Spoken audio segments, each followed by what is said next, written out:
anakku sing ayu-ayu dhewe, anakku sing denok diblong. Limbo, ana dawuhmu apa mak nimbali karo anakmu aku? Nganggo leren sawetara ora mung sak kemprangan ya, Nok. Iya. Nggih ngestokake dawuhmu, Mak. Kang angka sepisan awake dhewe ngaturake rasa puja lan puji syukur konjuk marang Gusti ingkang murbeng dumadi Allah Subhanahu wa taala, Tuhan yang Maha Esa Hyang Widiwasa. Mangkono ya, Mak. Kang mus malembarake keberkahan kang sarta kenikmatan. Iya. Moga tanpa nikmat peparing saka Gusti Allah, aku kang sarta kowe sak rombongan bengi iki bisa manunggal ingkang sarta tetunggalan ana ing adicara sing kaya mangkene gayenge, adicara bengi iki sing kaya mangkene regenge. Nggih. Nggih ngestokake dawuh, Mak. Lah banjur bengi iki mengeti adicara apa? Iki siji kelawan adat saben mangkono. Adicarane apa? Adicarane bengi iki ya kuwi tidak lain dan tidak bukan bersih dusun utawa sedekah bumi. Mangkono. Sing kagelar dening dusun Genjeng, Desa Genjeng, Kecamatan Lojarat, Kabupaten Nganjuk. Oh, mangkono ya, Mak. Iya, ngestokake dawuhmu. Bengi iki untuk tahun 2026 awake dhewe sing ketiban sampur kinen paring lelipur caos hiburan untuk seluruh para warga masyarakat ing Kukuban Desa Genjeng ya, Mak. Pancen bener, Nok. Heeh. Mula ora ana tembung kang luwih endah kang kudu diucapake. Iya. Kejaba mung aku kang minangka dadi wakile kanca-kanca. Heeh. Kang minangka dadi wakile rombongan. Ngaturake panuwun ingkang tanpa upama, terima kasih yang sangat banyak. Mangkono. Kunjuk marang sapa wae, Yung. Kunjuk nuwun inggih ingkang angka setunggal. Katur Bapak Kasun. Panjenengane ingkang winungku kinurmatan pepunden kula Bapak Yudi. Oh, mangkono. Iya. Kang sarta ngaturake panuwun nuwun inggih untuk panitia. Oh, ngono. Kang dipandhegani. Dening sekretaris panitia nuwun inggih punika Bapak Vendika. Oh, mangkono. Sumrambahe sedaya panitia ya, Mak. Lan uga ora lali ngaturake panuwun untuk seluruh warga masyarakat ingkang lenggah ana ing Kukuban Desa Genjeng, wabil khusus dusun Genjeng. Oh, ngono. Yang sudah memberikan kepercayaan kanggo awake dhewe sak kanca. Iya, ngluthek ya, Mak. Piye? Ngluthek. Wingi bubar saka macanan urung suwe winginane. Ayo, bubar saka macanan. Iki geser. Lah iya. Geser ana ing Genjeng. Lah iya, Alhamdulillah wa syukurillah. Alhamdulillah wa syukurillah tambah dulur. Iya, Awake dhewe sak kanca tambah dulur karo warga masyarakat ing laladan Genjeng. Lah iya, Fa insyaallah tetembungane tambah dulur tambah rejeki. Lah iya, wong ya manut pengendikane para sarjana ingkang sujaning budi, sapa sing seneng nyambung tali silaturahmi, nyambung tali paseduluran, fa insyaallah bakal dijembarke kang dadi rezekine, fa insyaallah bakal didawake sing dadi umure. Amin, amin ya rabbal alamin. Iki dadi awake dhewe sak rombongan lagi sepisan jiki sowan nyang Genjeng. Lagek pisanan iki, Nyok. Perdana. Lah yo. Nek nang macanan wis marambah makaping-kaping. Lah yo, nek nang Genjeng yo lagi perdana pisan iki. Oh ngono. Senajan mung lagi sepisan iki nanging tidak mengurangi antusias kang sarta apresiasine para warga masyarakat ing laladan dusun Genjeng, Desa Genjeng. Oh, mangkono ya, Mak. Ora mengurangi semangat antusias kang sarta apresiasine para warga masyarakat kang lenggah ana ing dusun Genjeng, desa Genjeng, kecamatan Lojaret, Kadipaten Nganjuk, pancen kapara nyata. Wis pokoke bengi iki meriah banget no. Lah ya, sowan komplit iki jar nyatane ya dusun Genjeng saka pengendikane Bapak Kasun, awake dhewe ngestu padha nampa dawuh saka Bapak Kasun, iki sowan komplit. Lah ya, paket komplit no. Oh, paket komplit. Lah ya, Jadi iki wayang gamelan sound system lighting panggung. Lah ya, sak layare komplit, paket komplit. Lah ya, sak live streaminge. Lah ya, paket A, paket komplit. Lah ya. Iya Mak, ya ngestokake dawuh. Luar biasa no. Semangate para warga masyarakat, wiwit kanca-kanca munggah panggung, wiwit sore wis kebak. Oh, tumplek-blek dadi siji nyang Genjeng. Oh, ngono. Dadi iki sing kepareng rawuh ora mung penonton Genjeng, ora mung para warga masyarakat Genjeng, iya. Nanging iki penonton sutresna budaya wabil khusus pecinta wayang kulit. Lah iya. Sak jabane Genjeng uga padha rawuh. Oh, ngono. Dicaosi hiburan kok. Oh iya, Antusiase luar biasa, apresiasine panitia luar biasa. Ayo, wabil khusus semangate para ibu-ibu patut diacungi jempol. Oh, ngono. Ibu-ibu kang sarta emak-emak. Oh iya. Kuwi ora kalah karo sing nom-nom. Lho, ora kalah karo sing nom-nom kok. Oh, ngono ya, Mak. Ora kalah. Nalikane aku lungguh nyang kursi undangan, awor kelawan Bapak Kasun dan sedaya panitia, kuwi ora leren, ora kendhat para ibu-ibu anggone, para emak-emak anggone njaluk foto nyang awake dhewe. Oh, ibu-ibu emak-emak sing njaluk foto. Utamane ya kuwi no. Oh. Fane awake dhewe penggemare Astabrata ki mayoritas emak-emak utawa ibu-ibu. Oh, anggone njaluk foto payah jaian no. Iya. Nganti susune turut lengenku lah ya. Ya ngono kuwi ora dijarak lho, ora sengaja kok ngono ya. Nek enom ngono ora lho sepuh-sepuh lah ya. Lah iya Iya ya Mak iya. Mula awake dhewe ngaturke panuwun. Trenyuh nok, awake dhewe trenyuh iso sowan nang Genjeng kene senadyan lagi sepisan ning awake dhewe sak kanca sanggar seni Astabrata anggone nyugata para panitia kang sarta keluarga besar ning Genjeng. Direngkuh kadidene keluargane dhewe. Alhamdulillah wa syukurillah. Ana tetembungan wong liya manjing dadi sedulur. Ya, wong liya manjing dadi sedulur. Iya ya Mak iya. Trenyuh senadyan lagi perdana pisan jiki sowan ning hebat luar biasa apresiasi kang sarta antusiase warga masyarakat Genjeng. Oh, trenyuh hatimu trenyuh. Saking trenyuhku jane umpama urung dilunasi tak balekne separo ana bayarane. Lah ya, ning gandeng wis lunas ya wis ora iso dijaluk neh. Oh iya. Iya ya Mak. Ya ora apa-apa.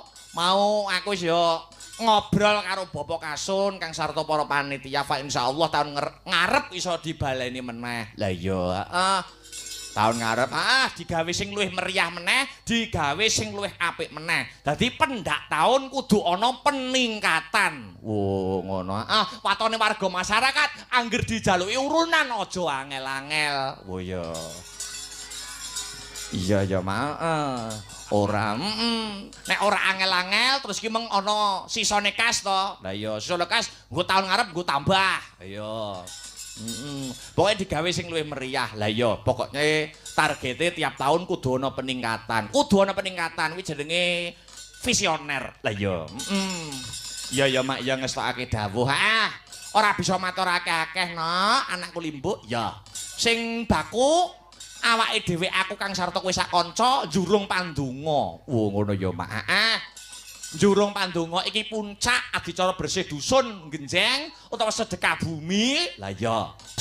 Muga-muga sak rampunge seluruh rangkaian adicara bersih dusun utawa sedekah bumi kang mapan ana ing dusun Genjeng. Heeh. Sarampunge wayangan sak pungkurku tekan kene. Heeh. Muga-muga dusun Genjeng sumrambahe sak desa Genjeng kabeh. Heeh. Pinaringono dadi dusun, dadi desa. Heeh. Sing baldatun thayyibatun warapun gofur, gemah ripah lojinami kertata-tata raharja, murah sandang kelawan pangan, cina ketok ing kamulyan, tinebena saka bencana alam. Amin Allahumma. Amin. Allahumma. Amin, amin luar biasa kekompakannya. Allahumma sholli wa sallim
luar biasa.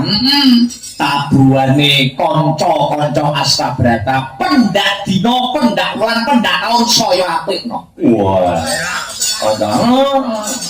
Aku mau rungok ning transit pondokan. Kelenengan jangkung kuning. Kaya ngungkuli kaset.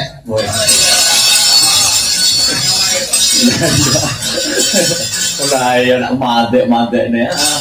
Iya luar biasa, luar biasa. Ya wis, pokoknya sadaduke nalar sekadaring lampah lah ya. Mergo aku Kang Sarto kanca-kanca sanggar seni Astabrata ngurmangsani no. Ana ing Kukuban Nganjuk ing awake dhewe ngurmangsani seniman isih junior. Seniman isih tahap belajar. Lah ya. Isih akeh kekurangane tinimbang keluyane. Lah ya. Isih akeh masukan-masukan sing perlu diterima kalau awake dhewe sak kanca. Lah ya kanggo kinarya sanggup untuk berkarya. Pancen kepara nyata sing bakul niate awake dhewe golek paseduluran Kang Sarto menghibur para warga masyarakat. Lah iya mak iya ngestokake dawuh. Pokoke berkarya ya wis dilambari asor tan hanggung giri ngalah ora ngalah menang kebak rasa pangapura. Nggih, iya mak ngestoke dawuh. Wingi awake dhewe sak kanca bubar menghibur wingi bengi bubar menghibur ning Maladan Madiun nang Morang Kecamatan Kare. Murah. Saiki wis ning Macana Pasaran Genjeng. Kok Pasaran Genjeng? Iya. Sesuk bengi jek lanjut ana ing Semino. Semi berkok. Terus lagi leren. Lah ya. Kang Sarto ngiras-ngirus awake dhewe sak kanca sanggar seni Astabrata nyuwun pangestu karo warga masyarakat ana ing Laladan Genjeng, ya kuwi njaluk pangestu untuk seluruh para warga masyarakat ing Laladan Genjeng. Lah ya awake dhewe tanggal 18 makili Kabupaten Nganjuk pentas ana ing Anjungan Jawa Timur Taman Mini Indonesia Indah. Tanggal 18. Lah iya. Makili Nganjuk pentas ana. Lah iya, nganggo latihan. Ya ngono bar tanggal 13 latihan. Lah iya. Jadi mergo tanggal 9 nganti tanggal 13 ora prei 9 10 11 12 13. Lah iya. Ya.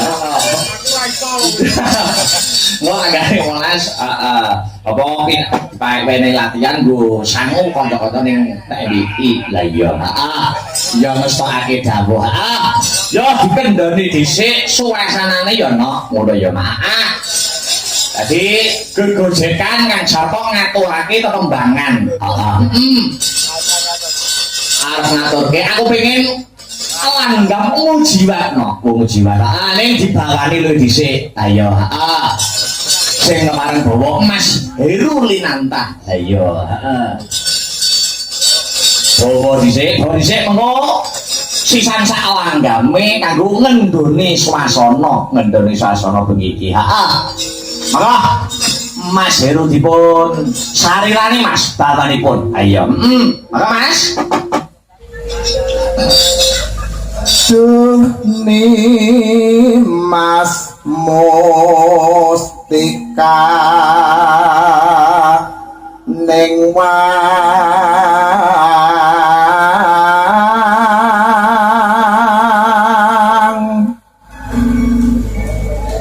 kanggo jiwa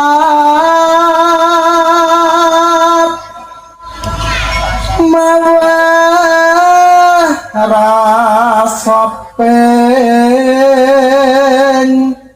hati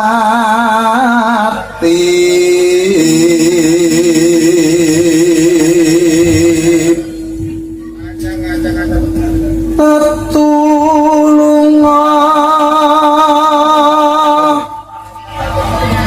raga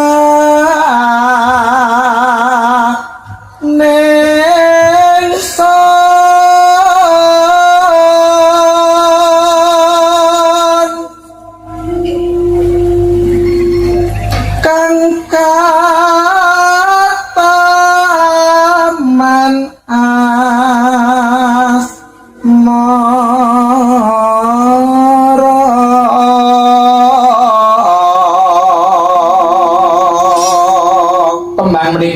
nggih kula kintunaken untuk seluruh keluarga besar ana ing laladan dusun Genjing ya no. Iya, selamat wis bisa diparingi lancar kang sarta gangsar anggone ngawontenake wujude bersih dusun utawa sedekah bumi. Sedekah bumi nyukuri nikmate Gusti Allah kang pinaringake masyarakat Genjing wujude bumi. Bumi ku ya nikmat saka Gusti Allah sing aku kang sarta kowe lan warga masyarakat Genjing wajib untuk mensyukuri. Wah iya. Ajeng Mas. Besamira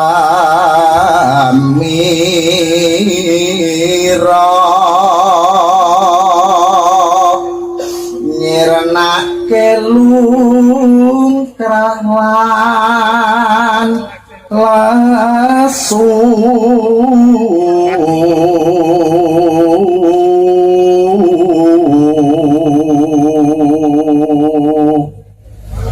ngilang kira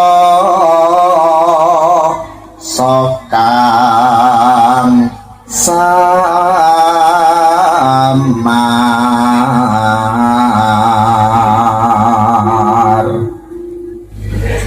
tresnaku sundul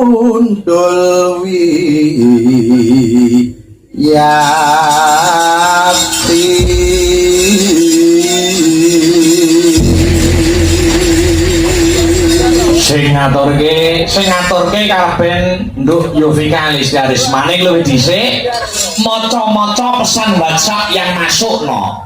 Mangkono diwaca alon-alon. Assalamualaikum Mas Akbar, kula Bunda Angel Heaven saking Hong Kong. Wah, tekan Hong Kong yo memantau. Tekan Hong Kong yo memantau Genjing lho no. Hong Kong yo mudeng Genjing. Mudeng ya.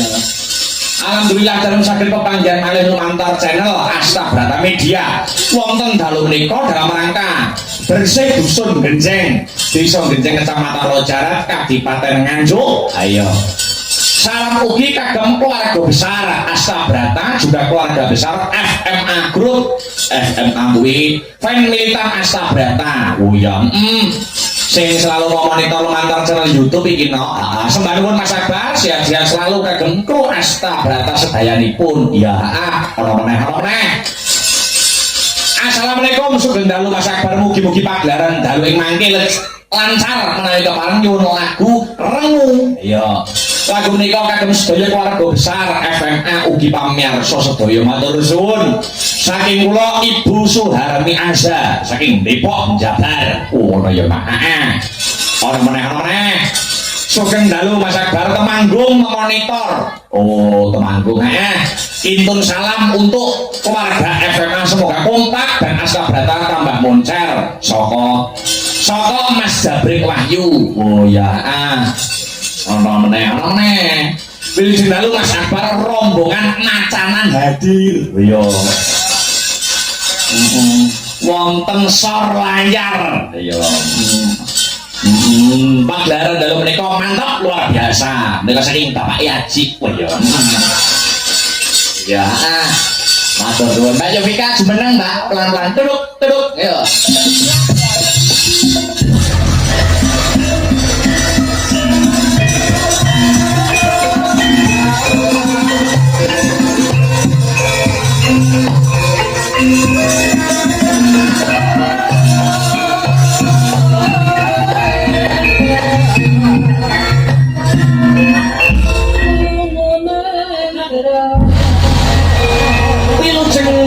Selamat malam Nduk Cahayu Yovika Listiarisma. Inggih, wilujeng dalu Mas Dalang. Ini bubar ning Madiun saiki nang Nganjuk ora ngantuk to Nduk? Mboten Mas. Alhamdulillah isih melek isih semangat ya. Tesih harus niku nek semangat. Ayo kudu tetep disumbutne karo aja nganti kalah karo semangate warga masyarakat Genjing lho Cahayu. Nggih. Ayo, ini doa terbaik apa Nduk Wong Ayu untuk masyarakat Genjing? Kalau niku mboten sah dodo nggih Mas. Sing penting desa Genjing menika ke depan semakin jaya selamanya. Amin. Jaya ini sobat tepung bekerja dan berkarya. Iya. Ya. Nah, saiki awakmu lagu pembukaan no. Ya kuwi ngaturake langgam mujibat. Nah, apa sampun samapta ing dadi sawijining diri untuk Cahayu? Insyaallah. Ayo, yuk alon-alon lakon lakon sareh waton pikoleh. Coba kaya ngapa wong ayu.